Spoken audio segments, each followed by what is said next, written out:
Hi, everybody. Welcome back to the show. We are the Arnies, and we have nothing better to do than be here with you. I'm Austin Terry, and I'm joined, as always, by my best friends, Matt Johnson and Keith Baker.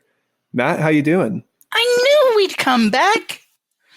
Oh man, I'm happy to be here. Happy to be talking Star Wars again, and especially happy because I think our boy Mark Hamill, and I do mean boy, took an acting class in between A New Hope and Empire. Honestly, I think we need to break out the medal because he deserves most improved. Let's get into it. And Keith, it's always good to see your strong jawline. How are you doing? Whoa. Whoa, is it as strong as a jawline as Harrison Ford? I think it might be stronger. Whoa, hell yeah. That's all I need. Nice. Alrighty, well, before we get to the show, we do need to say a quick thank you to everybody listening, because this week we hit a big milestone. We had 100 downloads, which is huge for our show because we're brand new. So thank you so much, everybody, for checking us out and giving us a chance. Yeah, thank you. It's awesome. Yeah, thanks everyone. Hopefully, more people hop on board. And for those of you that have been downloading already, hopefully you're enjoying the show because we're having fun doing it. All right, enough of that mushy stuff. Let's get right into it. Today, we are continuing our bi-weekly series on Star Wars with Episode 5, The Empire Strikes Back. That's right, it's Part 2, Episode 5, but it's also our 7th show. You follow me yet? That's a lot of numbers. That's confusing. But today, we are discussing what many consider to be the best film in the Star Wars franchise. And I'm curious to know, after we finish here, if you guys feel it holds up to that designation.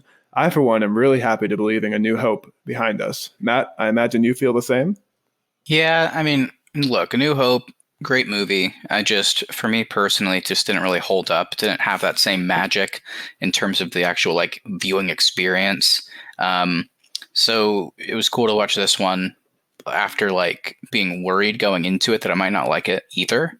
But yeah, I think this movie definitely holds up so much better than A New Hope, or at least the version of it that we watched. And I think there's so much to be praised about it. And I think it's got to be up there. I mean, if not the best Star Wars, it's top 2 for sure. I think most people would agree with that. So happy that, I still feel that way.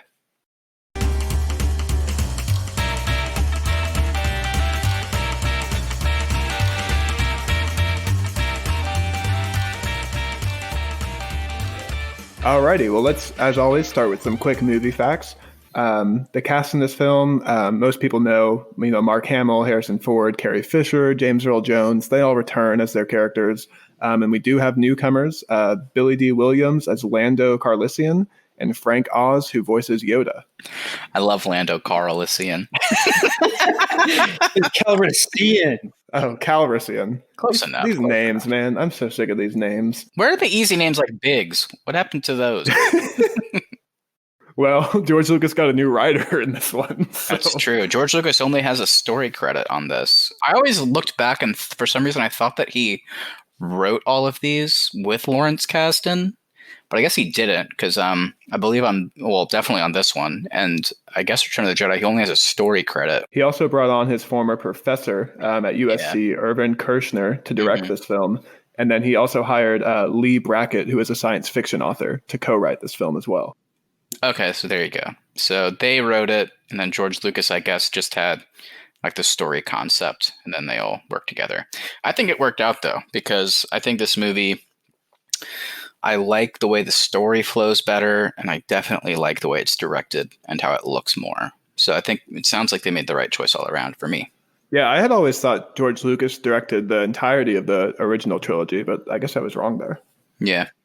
I guess he's just more of a consultant on all of them, per se. I mean, like you were saying, I think he had more of he was just the guy to approve all the scripts more so than write them, I'm guessing. Here's something else I also found interesting. George Lucas actually didn't plan to do a sequel because originally he just titled it Star Wars. He didn't anticipate this movie to be successful or as successful as it was. But he decided to come back because he realized he could make a better movie than he was able to the first time around. So that was kind of the big driver of him coming back. And then also most of his special effects crew had left him at this point to go work on Battlestar Galactica. So that led to him creating his own production company, which obviously is now called Lucasfilm. And then Lucasfilm was able to buy the creative rights of this film from Fox. And so Lucas got full creative control of the franchise. Gotcha. So yeah, he was definitely still very involved. I guess he just this time didn't physically write the screenplay, and he obviously didn't direct it. But yeah, obviously, he has a big part in this. Okay, so this film comes out May 21st, 1980. Its original release makes 400 million worldwide against an $18 million budget. So once again, just a smash hit at the box office. And actually, with re-releases and stuff like that over the years, the total box office for this film is 540 million worldwide. Yeah, and I read that George Lucas actually put up that 18 million was his out of his own pocket. Yeah, that's one of the ways he was able to get Fox to sell him the movie was he agreed to personally finance it himself. So Fox still kept 20% of the cut for this film, but that's how he was able to get it made. And it actually released to #1 at the box office, of course. But at the time, it was coming up against The Shining. They debuted it on the same weekend. And The Shining was actually expected to beat this film, but Star Wars came out on top. Yeah, I wonder what they thought that. I mean, it was a sequel to Star Wars.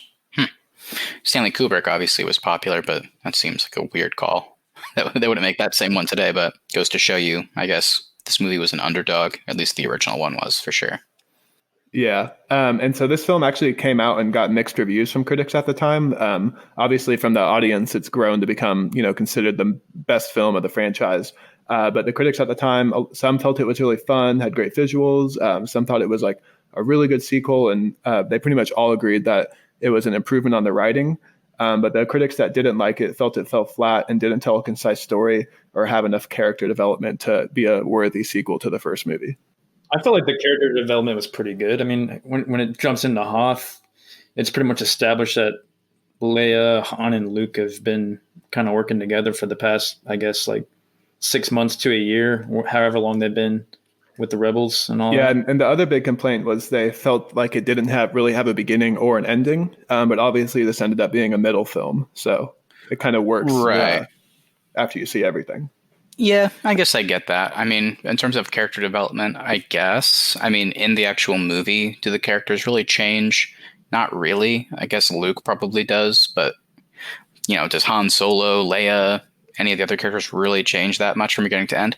No, but I think that's fine. I think, looking at Return of the Jedi, when we do that next time, I think then we'll probably have to dive into it more to see if they achieved what they wanted to with these characters. But I mean, I was fine with it, what they did with the characters. And yeah, I definitely agree that, I mean, there's no real beginning. It just kind of starts and it's in Hoth and it feels like the middle of like a war movie, not in a bad way. But, and then, yeah, the ending was certainly what ended up being a cliffhanger. So, I think by these days, the way we look at movies and TV, it certainly didn't bother me looking back on a movie from 40 years ago that, it kind of had a cliffhanger and that the characters will change more later. So it didn't bother me, but I guess I can get why at the time it was sort of odd. And okay, so this film also would go on to win the Academy Award for Best Sound. Matt, can you tell me, is Best Sound, does that include the score or is it just like the special effects? Best sound mixing / sound editing are different categories than best song or best original score. So best sound, it sounds like they had a different category slightly back then, but I would assume that would mean not the music, just kind of like the sound effects and the way the world, uses audio cues and stuff like that. Which certainly, I mean, I think it definitely deserves that. I mean, there's so many iconic sounds here and they use them so well. And like, I think it's very effective and it kind of helps you feel what the scene wants you to feel through audio cues, which I think is very impressive. So yeah, I think that one was certainly deserved, I would think. Alrighty. Well, let's jump right into the first act here then. This film opens up 3 years after A New Hope. We learn in the opening crawl that things are pretty rough for the rebellion. Many are hiding out on the ice planet Hoth, and Vader's been hunting Luke. And the film opens with Luke being attacked by a Wampa, and then a little bit of friction between Han and Leia, because Han's trying to leave to go pay off his bounty to Jabba. All right, so first of all, I was worried when this movie started, because there's so much dumb shit here that was reminding me of A New Hope. First of all, where's Commander Skywalker? Hey, have you seen Commander Skywalker? I'm like, what is this little bitch doing as a commander of the Rebel Alliance? What's this? I guess that it's 3 years later. What's this 17-year-old boy doing as a commander, dude? But still never been to flight school. Yeah. It's because of his resume. He blew up the Death Star. You're absolutely right. I mean, like, not even joking. I mean, that's why. I mean, So they automatically made him a commander. And he was Captain Solo. So at least they didn't pull that shit that they did last time, where Han and Luke both got the same medal for Luke destroying the Death Star single-handedly, and Han just like knocking Darth Vader into like a little loop-de-loop at the end.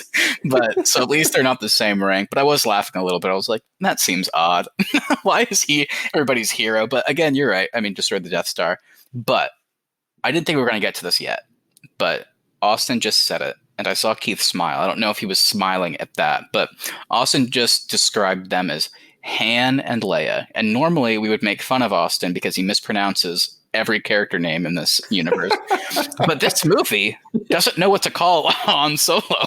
Like, they call him Han. They do. In A New Hope, he's called Han, right? Or am I crazy? I mean, somebody might say, no, they kind of called him Han. Maybe I'm forgetting. So... But in this movie, he's mostly just called Solo, which I guess makes sense because he's a captain, so they call him Solo. And then Lando later on calls him Han. And it's like, okay, they're old friends. That's just what he calls him. Maybe it's a joke. I don't know. But then Leia calls him Han. So I'm like, is she calling him Han because, like, the directors and writers wanted to cater to Billy D. Williams mispronouncing the name? They're like, oh, we love Billy D. So, Carrie, just say Han. And she's like, I called him Han like a bunch of times in the last movie. It's like, who cares? It's so weird. I mean, I always like wondered why there was an argument of why it's like people call him Han Solo and some people say Han Solo. But now I get it, because this movie doesn't know what to call this guy. Despite the kind of goofy Commander Skywalker stuff, I do think this film sets a more serious tone from the beginning than the first one does. Right away. Yeah. Yeah. And, you know, joking aside on the Commander Skywalker stuff, it is cool. Like, basically in his first scene, Luke already seems like more mature, more like I guess world weary, like he's seen a lot. And he's just... right off the bat, he doesn't seem like that whiny kid that we made fun of so many times in the last episode of this. So that was cool to see some progression in that sense. And yeah, also the costume design in this movie is so much better than the first. Like the Rebel snowsuits always look so cool. I love it. Like you can tell, like it all just looks so well done, and it looks like it's a different universe. Like everybody's outfits that we see. Yeah, for sure. No, they did a great job with that too. Okay, so like we said, Han is there is a little friction between Han and Leia because he is trying to go pay off his debt to Jabba. And when he's begging for a kiss from Leia in the hallway, that does not age well. So obviously that itself doesn't age well. So without a doubt, that doesn't. But looking at it beyond that, I did not... looking back on this movie, what I remembered, both as a kid and as a teenager, was that like it was kind of a surprise whenever Han and Leia kiss in the Millennium Falcon later. It was like, whoa, I didn't see that coming. But it felt like natural. Like it felt like just in the moment, like they just, you know, we're going to kiss or whatever. It just kind of happened. It was like, okay. And then from then on, it sort of progresses. That's what I remembered happening. But yeah, it's not really what happens. Like this movie literally starts and we understand that even though it's been 3 years, Han still really wants to like leave, I guess, the Rebel Alliance. But yeah, you're right. Like literally, like his character from the get-go, they establish him and Leia as like they've liked each other this whole time, which was a little bit strange. It's like he's like saying over and over again, like, "Oh, princess, you know you want me," and like she's like, "Oh, Han," or I guess she's, "Oh, Han." But yeah. Well, and at the beginning, she's like, "I don't want you at all. I can't stand you." But the way they set it up, it's like this was established in the first movie, so that was a little bit weird for me to be like, "Oh, I did not remember that it just coming out of nowhere like that." And overall, that's probably my least favorite part about the movie because after all this, they have their kiss. I think the kiss itself is a good moment in the Millennium Falcon, but then from that point to whenever Han, gets frozen in carbonite, it's maybe, I don't know, 25 minutes. So for that to happen and then her to drop like the famous "I love you" line and then him to go "I know," it doesn't hold up in the sense of like, this just seems a little bit silly. Like, why? Like, I don't have any evidence to show me or like believe that. But, you know, it is what it is. This certainly isn't the only movie that's the offender of that. I feel like lots of movies back then kind of did that with relationships. So it is what it is. And hopefully this will change in Return of the Jedi. But in this movie, I feel like Carrie Fisher and Harrison Ford have like zero chemistry. I just didn't like the writing for their. I didn't like the writing for their relationship.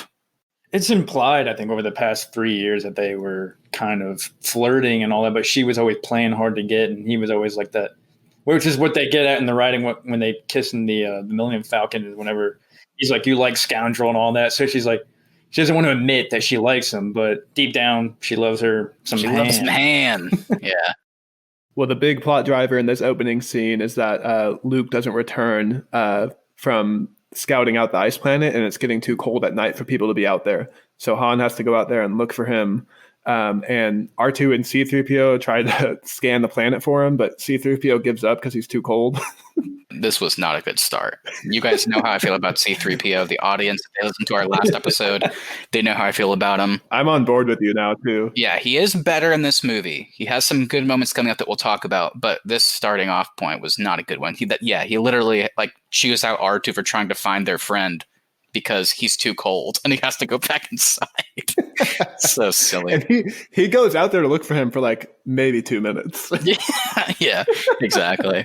But yeah, no, this was cool. I didn't remember the stakes here because, obviously I remember that Han goes out on the Tauntaun to go find Luke, but I did like that they set up, because this was kind of a cool way of not, having Luke and Han have back and forth, oh, we're best friends. Remember that time we did blank? God, you're my best friend. They did cool little things to establish that, Han is where's Luke? Where's Luke? He's like, is the speeder ready? And they're like, no, it's broken. And he's like, well, okay, I'm taking a Tauntaun. They're like, you're going to freeze to death. And he's like, well, I'll see you in hell. He's going to go find his friends. And I like that they don't have to say that. I thought that was cool. And I like that the stakes now aren't just for Luke to be gone, but also Han could easily die looking for him, which I thought was a really cool setup. Yeah, I really like Han and Luke's relationship in this film. Even though they're not together too much on screen, it already feels more natural than it did in the first movie. Yeah, we don't have those shitty, weird lines like, Luke, may the Force be with you. Thank God George Lucas did not write this movie. Yeah, exactly. But I do want to, speaking of the Force, we got it. So I was thinking about this because, what was the Force in the first movie, right? What was it? It was something that Obi-Wan kept saying, may the Force be with you, the Force, blah, blah, blah. And we see him do, the Jedi mind trick. And then Luke apparently uses the Force to cover his eyes and deflect some laser blasts. So, and then in this movie, all of a sudden, it becomes a whole different thing, which is cool. But, the Force push and pull, when he grabs the lightsaber, is pretty iconic. So that wasn't in the first movie, was it? No, really the only time the Force was used on other people was the mind trick, and then Vader choking out his general. Oh yeah, the Force choke, and then I guess whatever you would call Obi-Wan disappearing during the Vader fight. Yeah. So yeah, it was cool to see them kind of play around with more aspects of it. So I like that. That was pretty cool. Yeah, because he's been training with Obi-Wan, his ghost, the ghost of Obi-Wan in the past 3 years. Is that true? Is that true? I want to say so, yeah. I think you're being very generous to the writers here. Yeah, that might be. I don't know. I may have missed that. Yeah, I couldn't tell. Whenever he sees Obi-Wan's Force ghost for the first time in Hoth when he's about to die, is that the first time he's seen him? I wasn't sure. I'm sure he's doing some Force training through Obi-Wan. You're probably right about that. We didn't get to see that. Okay, so eventually Han does find Luke. He cuts open a Tauntaun that dies from the cold, and he puts Luke in there to keep him warm and save him from freezing to death. And then, Keith, they're found the next day by one of your favorite characters. How does the Rogue 2 thing work here? So, yeah, this time it's Rogue 2, because Rogue 1 was whenever they were going after the Death Star. But this is it's still Wedge Antilles from Rogue 1, but this time it's Rogue 2 on Hoth. Wait, that's the guy that finds Luke? Yeah. Yeah. I thought that was the same guy that died later. Not Dak. But no, there's a second guy that died. I thought that was that guy, but his Hoth speeder or ship, whatever you call it, gets shot, but he didn't die. Just goes down. That's the second time Wedge gets shot and doesn't die. This guy just keeps surviving on. Forgive me, Star Wars fans.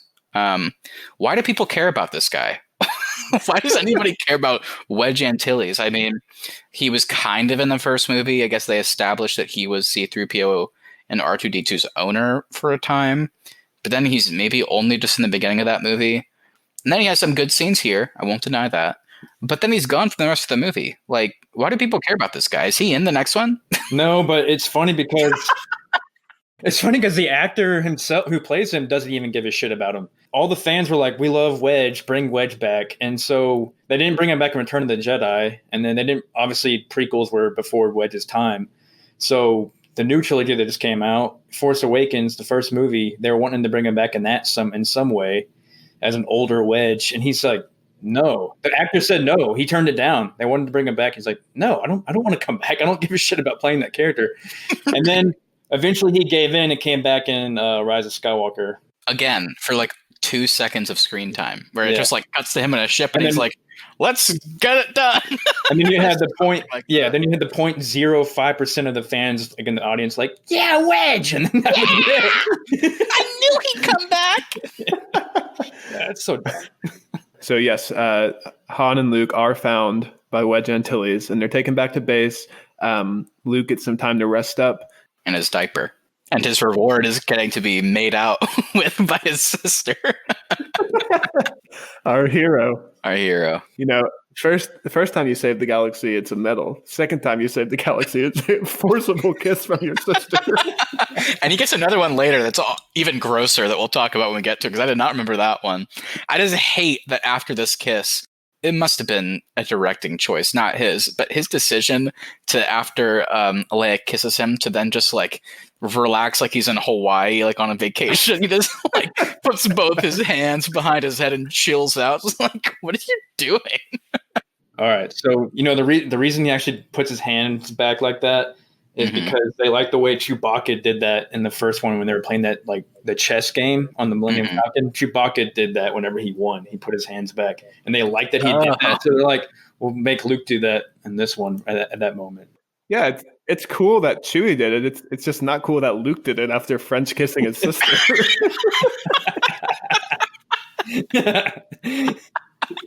What a big win for our hero. After the Luke and Leia kiss, Han and Chewie go out to destroy this recon droid, and the rebels realize the Empire's found them, so they start preparing for attack.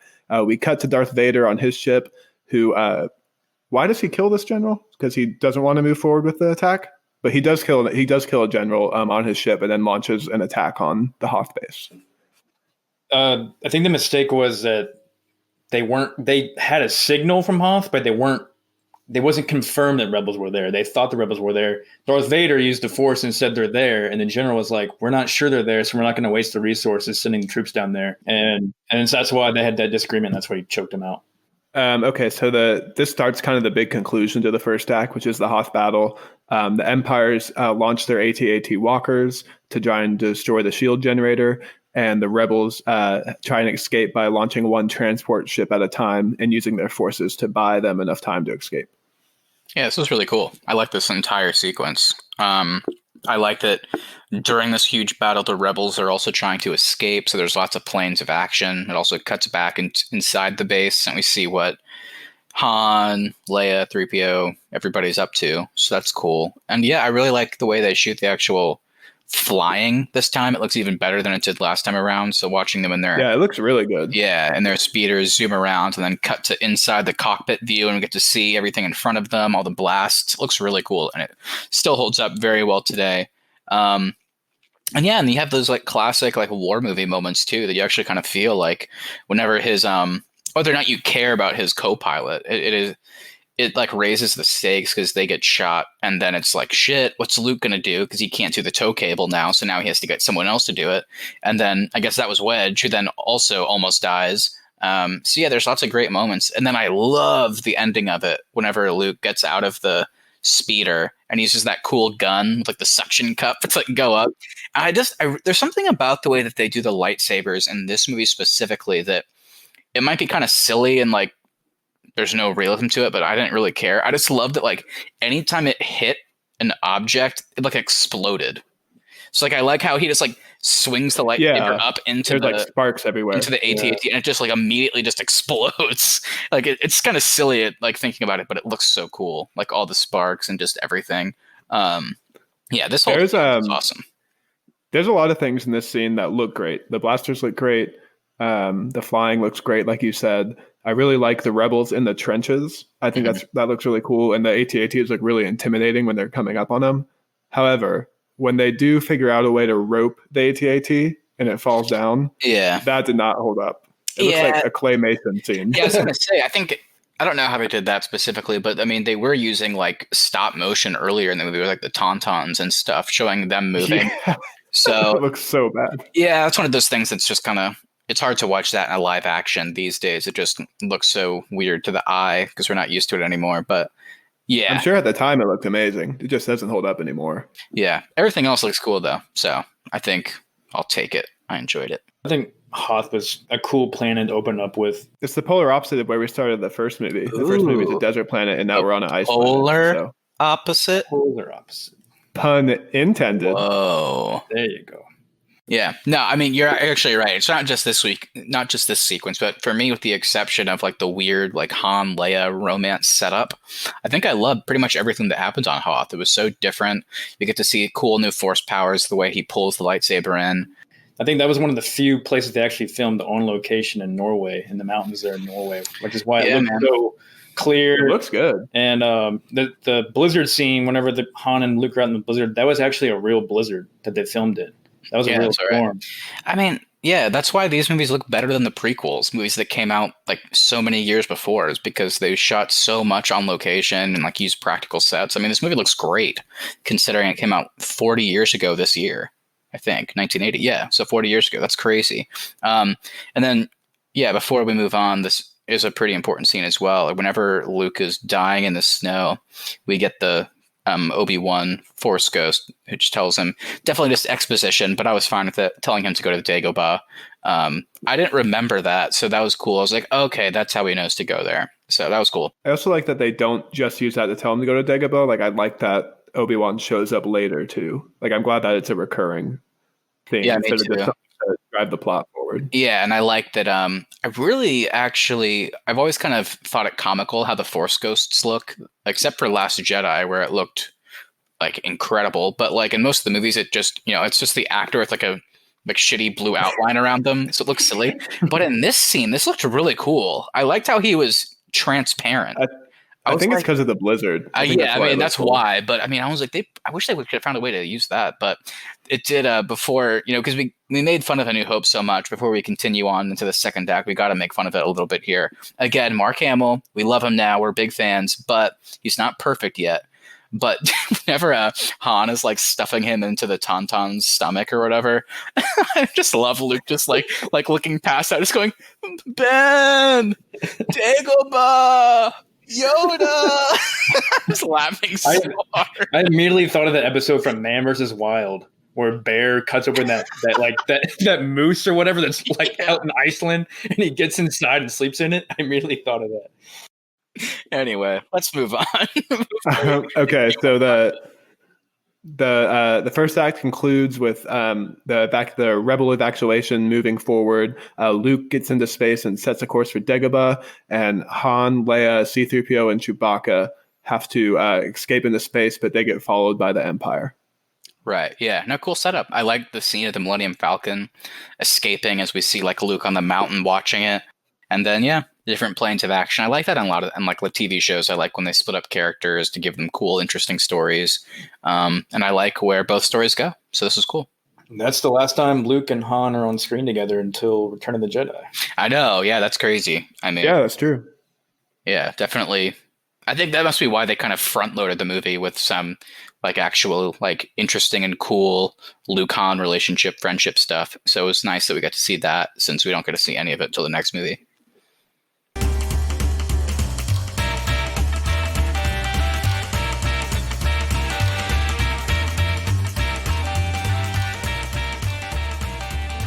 Alrighty, well, let's jump into the second act here then.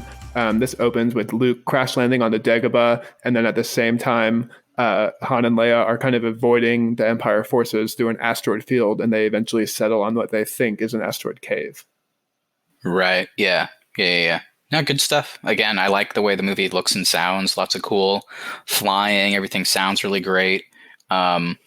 And yeah, one thing I really like is that they clearly made an effort in this movie to explore It's a galaxy far, far away. So they're actually exploring that. I mean, if you think about the first movie, what is it?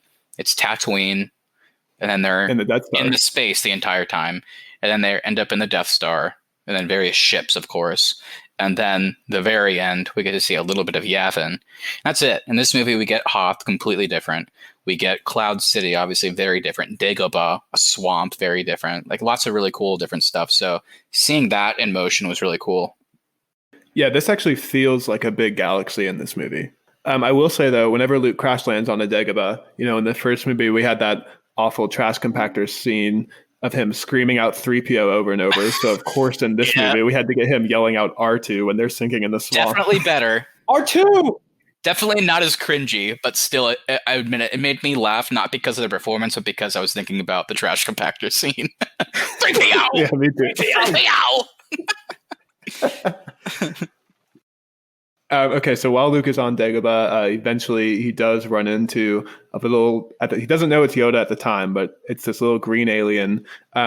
Dude, I had forgotten how weird Yoda's introduction is in this film. Like he shows up, he's eating Luke's dinner, he's fighting with R2, he's making a mess of his camp on purpose.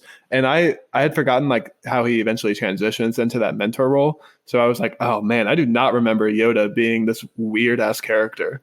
Let's talk about Luke's dinner for one thing. I always laugh whenever I look at it when he's eating that little, looks like a dried up piece of dog shit. I'm like, what is that? It's like tauntaun meat or something like that. Yeah, it's leftover tauntaun intestine from the night he spent inside. It's interesting to bring up the Yoda thing because I really like it.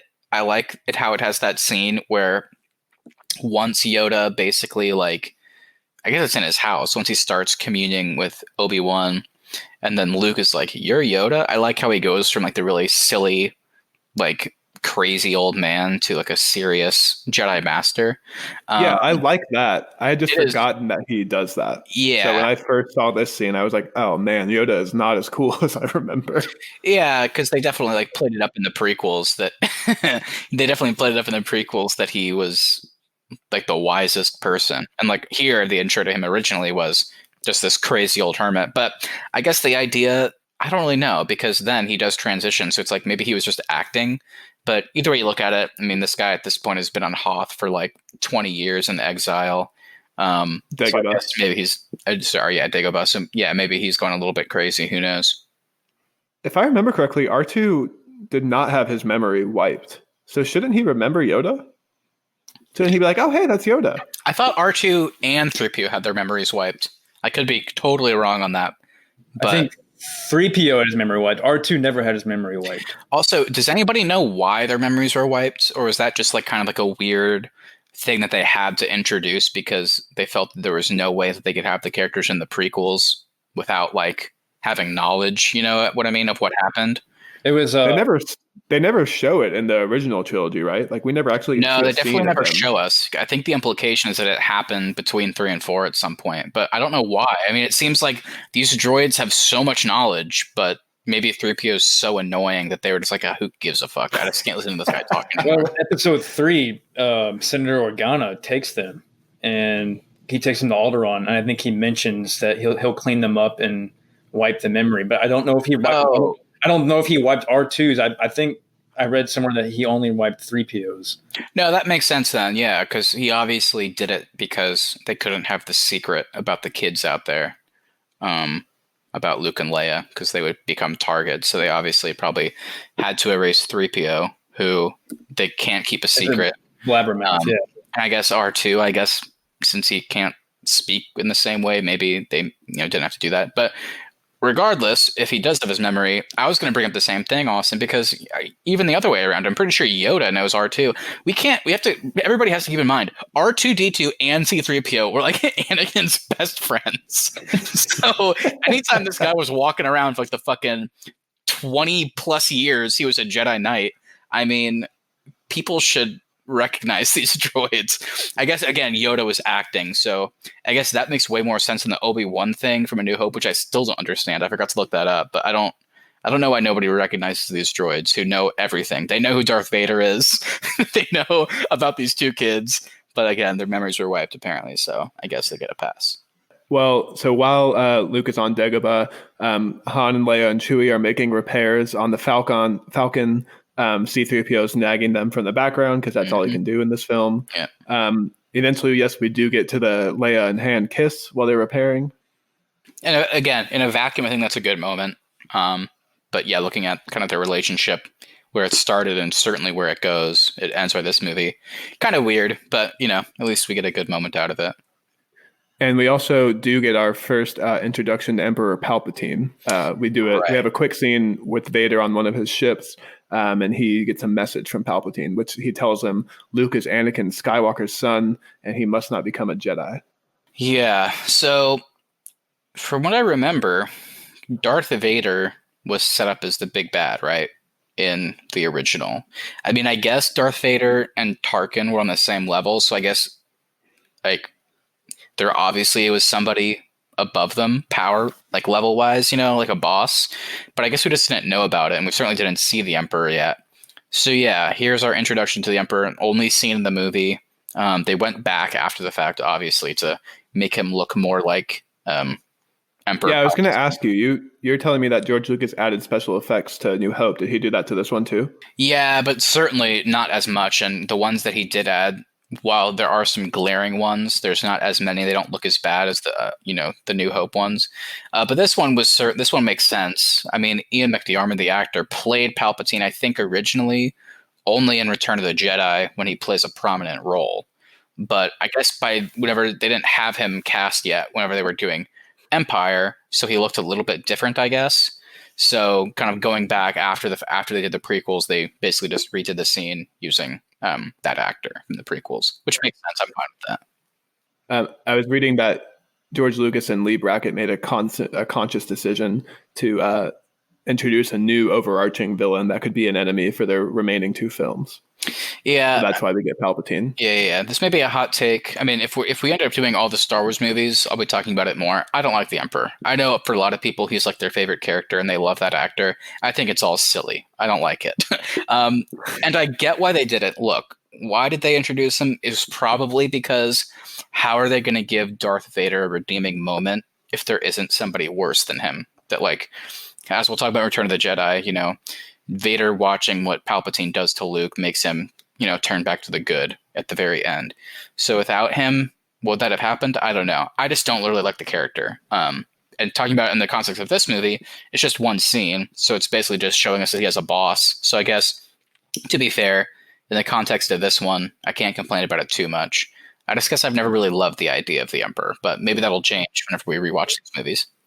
They had to have him so Vader had like an origin story, I guess. Like, because when they go back and say, how did Anakin turn over? They had to have that guy who recruited him. Who turned him. Yeah, you're right. No, that's a good point. Yeah. So it makes sense why he's there for sure. So I guess my big hope is whenever we watch Return of the Jedi 2 weeks from now that I feel differently about the Emperor as a whole. So yeah, we just got a glimpse of him in this one. Okay, so then we cut back to Dagobah, and Luke has begun his training with Yoda. Yoda's trying to train him in the Force, and he keeps preaching patience to him and control. And then eventually we do get a scene where Luke goes into a cave. Yoda tells him not to bring his weapons, but Luke does anyways. And he kills what he thinks is Vader. It's an illusion. But then he actually sees Leia when he cuts his head off. No, it's Luke, right? It's himself. Yeah, it's himself? Oh, it looks like Leia. No, it's himself. I mean, it's just... We've seen this type of scene in other media. I think most of it is parodying, or playing off of this. So I guess his biggest fear is himself, or... Yoda created it to show him that his biggest enemy is himself, like the dark side within.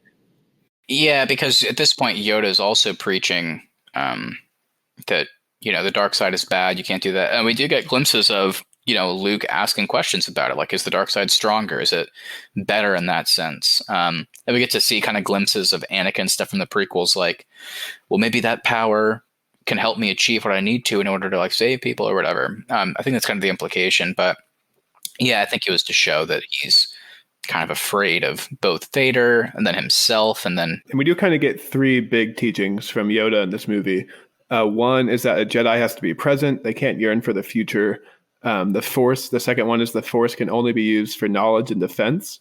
And then the third is you need to believe in the Force and feel it around you in order to use it. Since we've all seen the entirety of the series, do you think these teachings hold up? No. Well, you know what? I guess it could have if whenever in episode 2, whenever Yoda walked up into Count Dooku's room and was like, patience and defense, and then didn't start flipping around like a fucking idiot, like fighting this guy. I mean, it's bullshit. I love the idea of it. Technically, he's not using the Force there, though. Oh, you're right. I guess there's different rules for your lightsaber. You can just murder anybody you want with that. I mean, Anakin learned that lesson in the same movie where he murdered women and children. He's like, I didn't do it with the Force. I did it with my sword. No, but to answer your question, I feel like even people that love Star Wars kind of, I don't know if complain's the right word, but they talk about how the fact that the Force, the concept of the Force, like legitimately changes every movie. Like I have no idea what this thing is. I don't know what it does, what it's capable of, how it manifests, its origin, its purpose. I don't know. The teachings, even the teachings change every movie. Like they're literally talking about defense, and it's like that they never stick to that. So I don't know, man. I like it in a vacuum, but I don't know if it holds up. The Jedi's definitely use the Force when they're fighting. Like they push people all the time. That's what I'm saying. They don't only use it. Yeah. I guess they have to let someone else strike first. Maybe, I don't know. They're not supposed to use it out of hate, but only defense. So I don't know. Also, wasn't like the whole thing from the prequels? What is it? It's like fear leads to anger, anger leads to hate, hate leads to suffering, and suffering leads to the dark side. And like this whole like training, Luke is like, I'm so afraid. Yoda's like, oh well, like, oh yeah, I'm sure you are. And it's like, again, when did they come up with these teachings? When did they forget them? I don't know, man. I think George Lucas just kind of forgot about some of his plot points that he came up with in these movies. Okay, so Luke does try to pull his crashed X-wing out of the swamp, but he can't do it. He tells Yoda it's impossible. What you're asking is impossible. Yoda says it's because he didn't believe in himself, and then Yoda pulls the ship out of the swamp. And then we cut back to space. Vader shows Vader employing a bunch of bounty hunters to look for Han and Leia. And then eventually Leia and Han realize what they're hiding in what they think is a cave, but it's actually a giant space worm. So they get out of there, and then they're briefly chased by some Empire ships. Sure is a lot of moisture in here. Yeah, weird line. I was like, okay. Yeah. No, I like the space worm stuff. I think that's so cool. That's like actually like a cool like animatronic or whatever they use, like a puppet or something. But the way that comes out, it definitely looks old school, but I think it looks so cool. Yeah, I think it looks cool. And then just capping off, like you mentioned, the Yoda stuff. Yoda has so many great lines, and some of it, like so many iconic lines. But I got chills whenever he raised the ship up, and then Luke is inspecting it, and he's like, he can't believe it, and then he even says like, I can't believe it, and then Yoda fucking burns him. He's like, that's why you fail. And I was like, yeah, whoa! That's a great line. I think that's Yoda's famous line is that do or do not, or do or do not, there is no try. Yeah. But I think that line's a better line. What about the other one though? At the beginning, whenever I can't remember what Luke says. He's like begging Yoda to start teaching him, and he's like, "I'm not afraid," and he's like, "You will be." I was like, "Oh my god, I'm terrified of this guy." Shout out to Frank Oz, who does the voice and did the puppetry for Yoda, because that honestly is crazy that with just a little puppet, he goes from being just a silly, crazy old hermit that nobody takes seriously to that scene where it does the close-up of "You will be." I'm like, oh my god, this guy is terrifying. That takes like a crazy level of performance. So shout out to him. Okay, and so the big reason why Han and Leia are making repairs and Chewie are making repairs to the ship is because the hyperdrive's not working, so they can't make the jump to light speed. So while they're trying to escape from the Empire, Han eventually pulls some nifty moves and latches on to the back of a Empire Star Destroyer right by their trash chute. And he makes a plan where he knows if the Empire is going to jump to light speed, they have to follow protocol and eject their trash. And so he's going to hide in their trash as they float away from him. Yeah, that's pretty cool. I liked that. I'd forgotten about that. I think it's cool. Yeah, and then I love that whenever it seems like all, well and done, Boba Fett pops up and then is chasing them, which I guess is a follow-up from the previous scene. We don't have to go too much into it, but basically they show us that Darth Vader is, willing to employ bounty hunters to try and find Solo specifically. So yeah, that was cool. And to see Boba Fett, obviously, he looks awesome. And yeah, I love the ending to that scene where it seems like everything's going to be great, and then you just see the other ship turn on and follow them. Good stuff. This second act does kind of conclude with Han and the Falcon landing on Bespin. We're introduced to Lando Calrissian. Lando Calrissian. And Leia doesn't feel good about him, but Han's like, he's my friend. I don't trust him, but he's my friend. And then eventually they're walking through Lando's Cloud City, and we get my favorite scene of the movie. Can you guys guess what it is? It's whenever 3PO gets exploded. Not only exploded, he gets dismembered. Yeah, that was pretty cool. I like that too. Unfortunately, Chewbacca had to put him back together, but what are you going to do, I guess? Yeah, Chewie funny scene too. Weirdly really cares about C-3PO, which you would think they would all just find him extremely annoying, and they'd just be like, oh, great, let's just go recycle him. They do. Leia turns him off at one point, tells him to shut up, and then Chewie disrespects him by wearing him as a backpack the rest of the movie, which I really liked. And then whenever R2 is putting him back together at the end, of course, 3PO is bitching the whole time. Okay, and then the last scene of this second act is Lando invites Han, Leia, and Chewie to dinner. And when they open the door, Vader's sitting there waiting for him. Great twist. I love the execution of this. Certainly, we know it's coming now, but this is one of those ones that you just would have no reason to suspect otherwise, I feel like. But I love the execution. It's so striking and weird to see Vader in his full getup sitting in comparatively just a normal room, not sitting in the Death Star or a ship. It's so jarring, but so cool. It is funny that the table's set and he's still got his helmet on. Yeah. Well, maybe he already ate, so he wouldn't be embarrassed, because we do get the glimpse of the back of Vader's head in this movie, and we can tell that not looking so good under there. I like the part when Han pulls out his gun immediately and just shoots, and he just uses his. And then we get Vader, yeah, which I didn't remember. That must have been the inspiration for the Kylo Ren stuff, catching the blaster. But that was really cool to see. He literally just fucking holds up his hand and just deflects all of it. It's so cool. Yeah. Loved it. That was the only scene I think in the entire trilogy where Han and Vader actually are face to face. That's it. That's the only one. All right, and I guess I did forget to mention that while on Dagobah, Luke sees a vision of Han and Leia in trouble, and so he leaves to go rescue them. While all this is going on, Luke is on his way to Dagobah. Yoda said not to go. Remember that? Yoda's like, don't and Obi-Wan too said that. Yeah. But Anakin, his downfall was that he was plagued by visions of the future. Obviously, that's why he ended up turning to the dark side to prevent Padme's death. So is that just a Skywalker thing, or do all the Jedis see visions of the future? Well, Yoda does in his teachings say Jedis can't yearn for the future. They have to be in the present. So maybe they all can, but they're just not supposed to do that. Also, speaking of that scene, what were your guys' thoughts? Because I've always not been 100% sure of what the goal was with Yoda's last scene in this movie.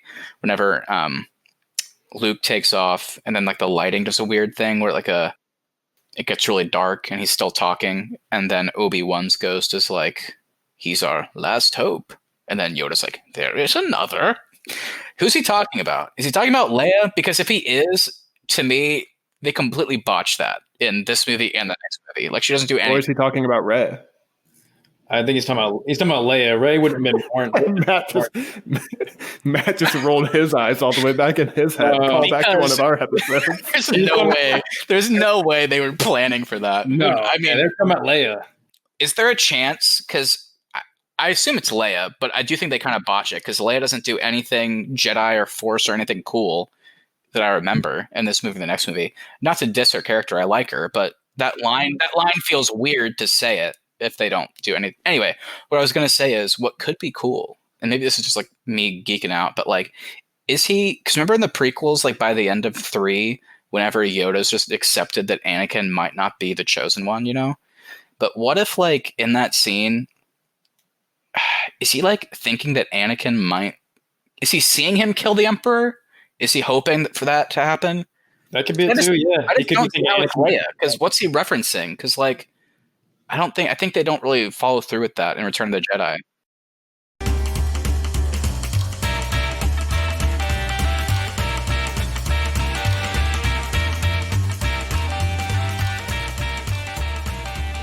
Alrighty, well, let's get into the final act of this movie, which, just like A New Hope, is also extremely short. The rest of this film takes place on Bespin. Han and Leia are betrayed by Lando, like we said. Vader, we find out, is using Han to lure Luke to the planet because he wants to basically bring him to the Emperor. And eventually, Luke shows up. Han is also carbon frozen and given to the mysterious bounty hunter, who we'd later know as Boba Fett, and Han's taken back to Jabba. And then, yes, we do get the Vader and Luke fight where Vader reveals that he's Luke's father. Yeah, first of all, way cooler fight, way better choreography, and way better fighting than just one movie ago. So that was cool to see. And it was cool to see like Vader move quicker also. And like, I always love seeing him just use one hand to fight and see how powerful his slashes are with just one hand. So yeah, this fight already so cool. I love like the way it kind of moves between different levels, and I love that ending, of course, as well. Like, I mean, no question, the most iconic. I guess maybe not the best to some people, but without a doubt, the most iconic. You know, I mean, you get the time. Cool first force jump from Luke when he's and he jumps up into the wires and all that. Yeah, that was Vader's cool. looking for him and all that. That's cool. Yeah, this fight looks way better than any of the first movie's fights. Mm-hmm. There is, I just want to say though, there is a goofy moment here when Vader's shoving all the boxes at him and Luke's going, ah! Yeah, I noticed that too this time. That was weird. It kind of felt like they were actually like throwing something at him, and like he was just like missing the cues a little bit in terms of like reacting to getting hit. So yeah, that was a little bit funny, but everything else I think works. So yeah, we got to talk about this twist. What do you guys think of this twist? How does it hold up? Do you have any thoughts like whenever you first remember it, or what do you have to say about this twist? I have a thought. When Mark Hamill finds out about, or when Luke finds out about this, yep, Mark Hamill's face looks actually disgusting here. Like, well, he's disgusted. That's impossible. No, but the facial contortions that he makes, his face looks like a pile of garbage when Luke tells him. This is the face. This is how they casted him as Joker. Maybe maybe this is the face that somebody has, like, after they get in a motorcycle accident, I guess. No, yeah, there is something he does here. He doesn't just yell; his whole mouth contorts. I mean, he's like drooling too. It's certainly odd. I can't not comment on it because it's just weird. But the scene itself is certainly shocking. They set up that Obi-Wan had a pupil who was Anakin Skywalker, and then he had another pupil that became Darth Vader and killed Anakin. So it's cool here. We get the payoff to that.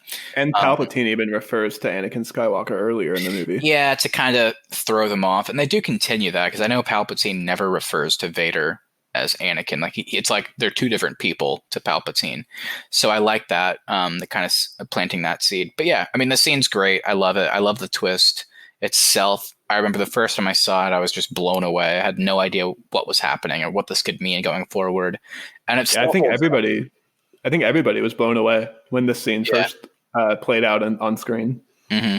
I mean, it's the most iconic scene of all the Star Wars movies that, even if you're not a Star Wars fan, people still know that line, no, I am your father. People repeat that all the time. Yeah. Yeah, it's probably one of the most iconic scenes in cinema history. Yeah, for sure. Crazy. Love it. Good stuff.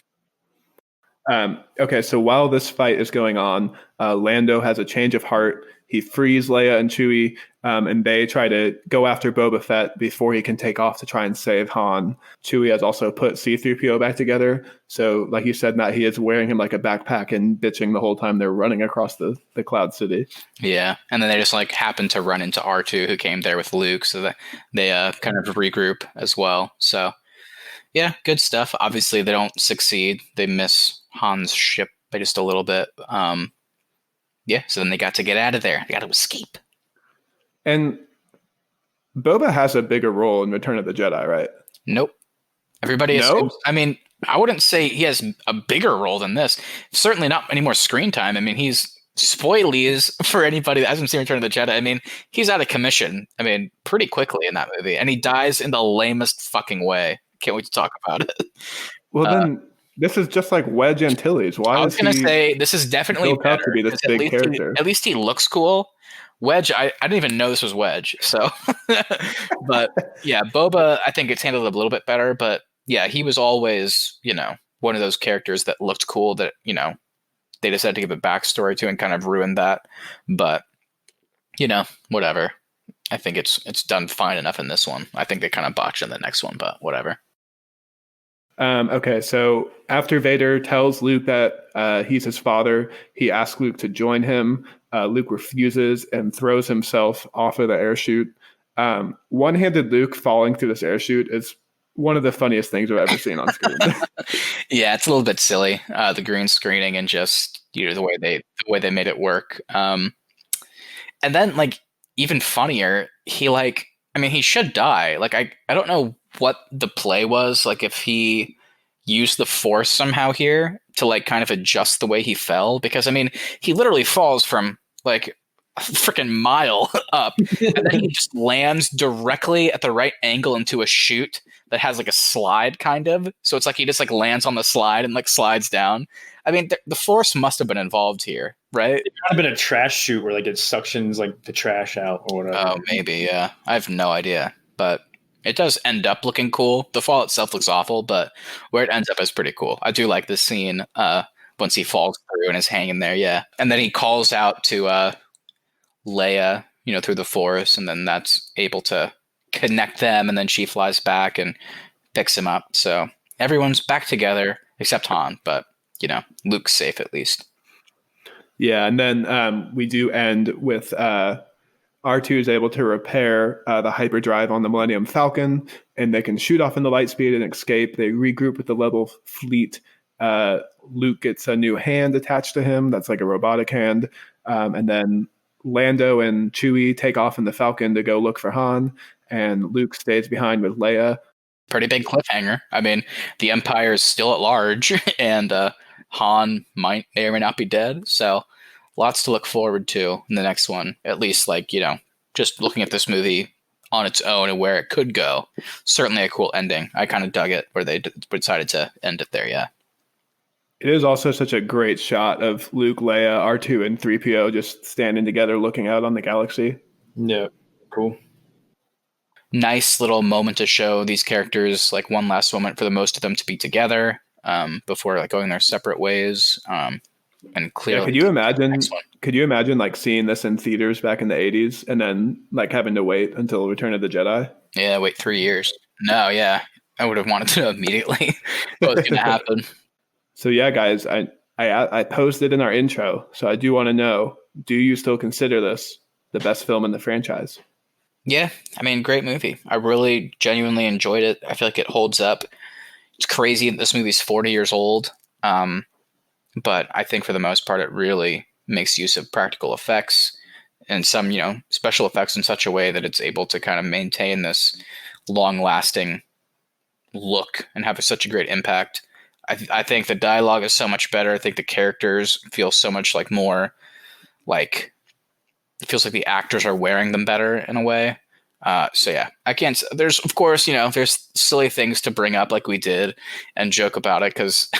There just are some funny, goofy things where we go huh? Why would they do that? That just seems odd. But overall, I can't deny it. I really think this is just a great movie. Still is.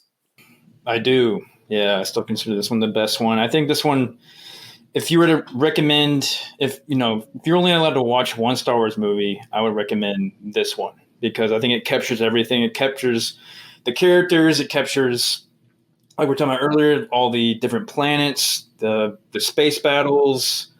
I think it just captures everything. You get the iconic Luke, or I'm your father scene and all that. So yeah, I think it still holds up. Yeah, I think it's got to be number one. I don't see anything surpassing it for me. The only Star Wars movies that come close, and I need to see them again before I make that call, are I know it's controversial, but I'm a big fan of The Last Jedi. And then I guess, again, this might be even crazier to some people, but I love Solo as well. But I don't know. Solo I certainly wouldn't put over this movie just because as a Star Wars movie, this one feels so much like bigger and more like Star Wars. But I am curious to watch Last Jedi again and talk about that. But yeah, for now, definitely number one, and it will be for a while because I know Return of the Jedi isn't going to surpass it, and I know obviously the prequels aren't going to, blow past this one for me.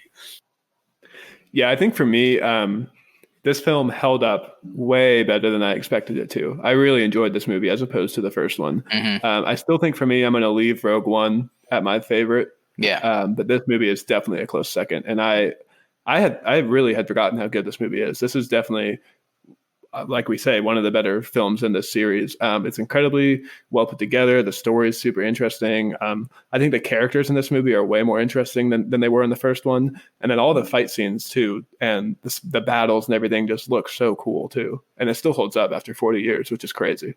Yeah. Honestly, yeah, without a doubt. I think it's just so good. Everybody out there, if you haven't watched it in a while, give it a watch. I think you'll be pleasantly surprised as well. Alrighty, well, I think that's going to do it for us today. Thank you everybody so much for listening. If you enjoyed this episode, make sure you hit that subscribe button so you never miss an episode. Also, if you wouldn't mind sharing us with a friend, we'd really appreciate that so we can continue to grow the show. At the Arnies is our social, and the Arnies.media is the website. We'll be back next week with an episode on food. Full transparency, we have no clue what we're going to do for that yet. So be sure to tune in, hear what we came up with. And the Star Wars series will be back in 2 weeks. So thanks again, everybody, for listening, and we'll see you next week. Rip Biggs, baby. Where was he? Come back, baby. Come back, Biggs. Goodbye.